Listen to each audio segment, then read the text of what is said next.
నమస్కారం. ఈరోజు వచ్చేసి రోడ్ సేఫ్టీ వీక్లో భాగంగా మనకి ఇక్కడ హెల్మెట్ ర్యాలీ జరపడం జరిగింది.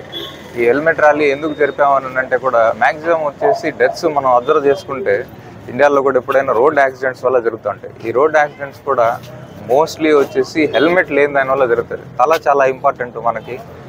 హెడ్ మీద హెల్మెట్ ఉంటే దాని ఇంపాక్ట్ వేరు. ఎప్పుడైనా కింద పడ్డా కానీ అది కాపాడుకుంటుంది. కానీ చాలామంది ఏం చేస్తున్నారు అని అంటే హెల్మెట్లు వేసుకోకుండా డ్రైవ్ చేస్తుంటారు. మన తప్పిదం లేకపోయినా ఎదుటి వాళ్ళ తప్పిదం వల్ల కూడా మనం కింద పడే అవకాశం ఉంటుంది. అలా కింద పడినప్పుడు తలకి దెబ్బ తగలకుండా ఉండేదానికి హెల్మెట్ కంపల్సరీ వేసుకోవాలి. One of the safest thing అనమాట. ఇదే విధంగా కాకుండా మిగతావి కూడా అన్ని కూడా ట్రాఫిక్ రూల్స్ అన్నీ పాటిస్తే ఎవరికి కూడా యాక్సిడెంట్స్ అయ్యే అవకాశం ఉండదు. సేఫ్గా ఇంటికి చేరే అవకాశం ఉంటుంది.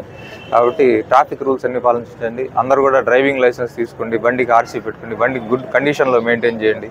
తర్వాత సిగ్నల్ ప్రకారం వెళ్ళండి, సిగ్నల్ జంప్ చేయకూడదు, కట్ చెట్టి ఓవర్ స్పీడ్లో వెళ్ళడము, rash driving, triple riding, mobile driving ఇవన్నీ చేయకుండా ఉంటే కూడా అందరూ కూడా సేఫ్గా వెళ్తారు. మీరు వెళ్తారు, మీతో పాటు ఎదురుగా రోడ్లో ప్రయాణించే వాళ్ళందరూ కూడా సేఫ్గా ఇంటికి చేరుతారు. ఎవరికి ఎటువంటి బాధ ఉండదు. అదే చిన్న వయసులో పిల్లలు, ఇప్పుడు అందరు పిల్లల చేత ఎందుకు చేయించామని అంటే చిన్న వయసులో కానీ వాళ్ళకి ఇలాంటి యాక్సిడెంట్ వాళ్ళకి ఏమన్నా అయ్యింది అని అంటే పేరెంట్స్ చాలా బాధపడతారు. అదేవిధంగా పేరెంట్స్ కూడా అందరూ హెల్మెట్స్ వేసుకుని జాగ్రత్తగా వెళ్తే ఎవరికి కూడా ఎటువంటి ప్రాణహాని జరగకుండా, అవయవ నష్టం జరగకుండా ఉంటుంది. కాబట్టి అందరూ కూడా రోడ్ సేఫ్టీ మెజర్స్ పాటించాలని చెప్పేసి అవగాహన కోసం ర్యాలీ పెట్టడం జరిగింది. అందరూ కూడా ఫాలో అవ్వాలని చెప్పేసి మనస్ఫూర్తిగా కోరుకుంటూ ధన్యవాదాలు.